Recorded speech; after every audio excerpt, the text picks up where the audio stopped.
Salam sejahtera. Ini pendedahan paling mengejutkan di parlimen. Isu GISBH. Adakah pegawai kerajaan dan ahli politik terlibat dalam GISBH? Ini respon menteri. Sebelum kita dengar apa respon menteri itu, jom kita dengar, kita tengok apa reaksi netizen tentang isu ini. Dalam beberapa komen, perbualan netizen, khususnya para pengulas politik dan juga pemerhati politik, mereka kata mereka hairan bagaimana GISBH seakan-akan terbiar lama, bergerak bebas dan tiada satu orang pun yang terhidu perkara itu. Menjadi persoalan lagi ialah apabila isu berkaitan dengan cukai turut didedahkan. Antara isunya ialah GISBH dikatakan telah gagal atau tidak membayar cukai. Selain daripada itu, pendedahan juga mengatakan bahawa GISBH tidak bayar cukai, tidak bayar zakat. Jadi dua perkara ini membuatkan orang bingung. Kata netizen, macam mana boleh mereka terlepas? Adakah ahli politik terlibat atau pegawai kerajaan terlibat? Akhirnya, jawapan yang kita tunggu-tunggu daripada menteri, akhirnya kita dapat.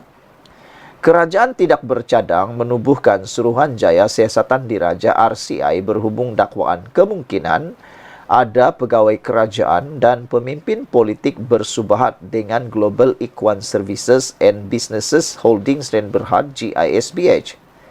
Menteri Dalam Negeri Datuk Seri Saifuddin Nasution Ismail berkata, ini kerana tiada bukti kukuh yang boleh mengaitkan pegawai kerajaan dengan organisasi berkenaan. Menurutnya, Polis Diraja Malaysia PDRM perlu diberi ruang dan kepercayaan yang tinggi. Memandangkan siasatan dan operasi masih berjalan bagi menjejak saki-baki kelompok tersebut. Selain itu, berdasarkan siasatan PDRM sehingga hari ini, tiada sebarang bukti kukuh yang boleh mengaitkan pegawai kerajaan dan pemimpin politik terlibat atau bersubahat dengan GISBH, katanya. Beliau berkata demikian dalam jawapan bertulis bagi menjawab soalan Lim Lip Eng, PH Kepung, sama ada terdapat pegawai kerajaan atau pemimpin politik terlibat atau bersubahat dengan GISBH, serta adakah Suruhanjaya Siasatan Diraja diperlukan berhubung jenayah yang dikaitkan dengan organisasi berkenaan. Sementara itu, kata Saifuddin, PDRM ketika ini sedang membuat pemantauan terhadap kegiatan GISBH di luar negara dan sekiranya terdapat kesalahan dari sudut undang-undang, tindakan akan diambil melalui Mutual Legal Assistance MLA dan Akta Bantuan Bersama Perkara Jenayah MSCMA dengan kerjasama Jabatan Peguam Negara dan pihak Interpol. Saudara, itulah jawapan daripada menteri yang berkaitan. Kita berterima kasih atas pengesahan dan jawapan ini, yang telah pun menjawab persoalan yang menjadi kebuntuan dan disahkan tiada bukti pegawai kerajaan atau ahli politik bersubahat atau terlibat dengan GISBH. Sekian dulu untuk kali ini. Jangan lupa tinggalkan komen Anda. Salam sejahtera. Terima kasih kerana bersama dengan saya di Nazilin Unity Channel. Wah, persoalan orang dalam ruangan komen, mereka nak tahu siapa sebenarnya yang report tentang skandal pasir di Selangor yang dikatakan membabitkan pemimpin politik berpengaruh. Ada yang menuduh kononnya mungkin penyokong kerajaan. Ada yang menuduh kononnya mungkin orang yang tak dapat bahagian rasuah. Jadi hianatlah kan. Dia hianat kawan sendiri sebab tak dapat bahagian. Mungkin, kata mereka.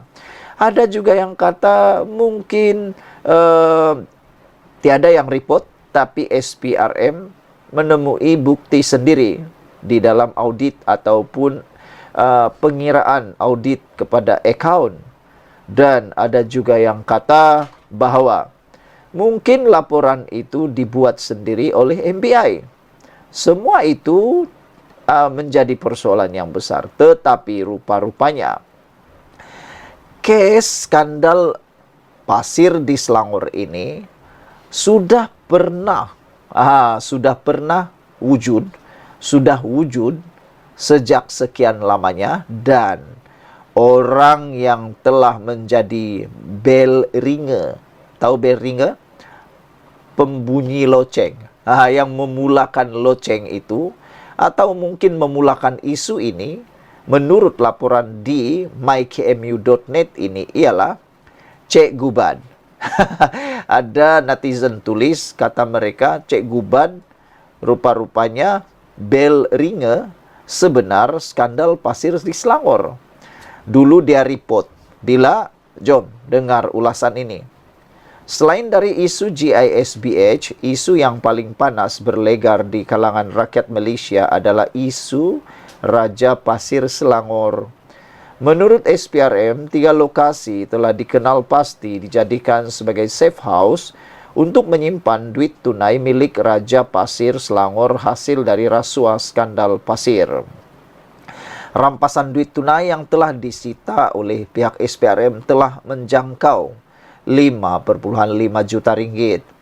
Ketua Pesuruhjaya SPRM Azam Baki juga memaklumkan pihak SPRM percaya masih ada duit rasuah tersebut disimpan dalam bentuk pelaburan. Manakala sebahagian lagi dipercayai telah disimpan di dalam beberapa akaun yang berada di dalam dan di luar negara.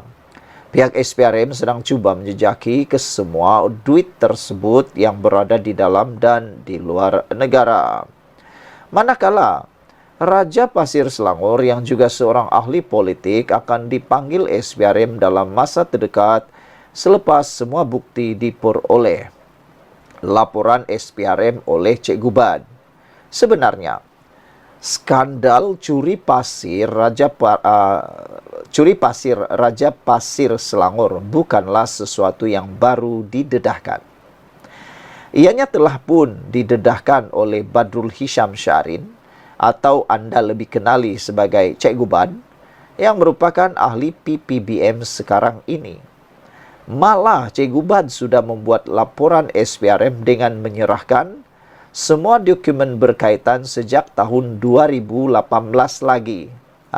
Jadi rupa-rupanya isu ini telah pun pernah dibuat laporan oleh Cik Gubad kepada SPRM, dan semua dokumen yang didakwa ada kaitan telah diserahkan sejak 2018. Mungkin waktu itu Cik Gubad menyerang orang yang mungkin ahli politik yang disebut-sebut, bahkan dikatakan oleh SPRM itu masih belum menjadi rakan kepada Cik Gubad. Jadi sekarang ini jangan-jangan orang yang dikatakan ahli politik oleh media sosial dan juga disahkan oleh SPRM itu adalah kini menjadi rakan Cik Gubad. Siapa tahu, silap langkah. Jadi mungkinkah Cik Gubad telah tersilap langkah? Anda tulislah dalam ruangan komen. Antara dokumen yang Cik Gubad serahkan adalah dokumen perjanjian, surat tawaran, gambar berkaitan dan dokumen transaksi bank. Beliau mendakwa semua dokumen yang diserahkan kepada SPRM adalah berkaitan dengan skandal pasir Raja Pasir Selangor. Cik Gubad turut menamakan 4 individu yang dipercayai memalsukan surat kerajaan negeri, pelbagai agensi dan pihak berkuasa dalam kelulusan tender pelumbungan pasir. Beliau juga menggesa agar pihak SPRM segera melakukan siasatan. Tetapi ketika itu, beliau adalah musuh politik kepada Raja Pasir Selangor. Tambahan pula, Raja Pasir Selangor ketika itu adalah orang yang mempunyai kuasa di Selangor dan di Putrajaya. Jadi, mungkin ketika itu SPRM menghadapi tekanan politik hingga menyebabkan siasatan tertangguh. Tetapi kini, pastinya, Cik Gubad tersenyum lebar dan rasanya sudah boleh sedekah pisang di masjid. Tahniah Cik Gubad kerana telah menjadi bell ringer sebenar skandal pasir Selangor. Sekian dulu untuk kali ini. Jangan lupa tinggalkan komen Anda.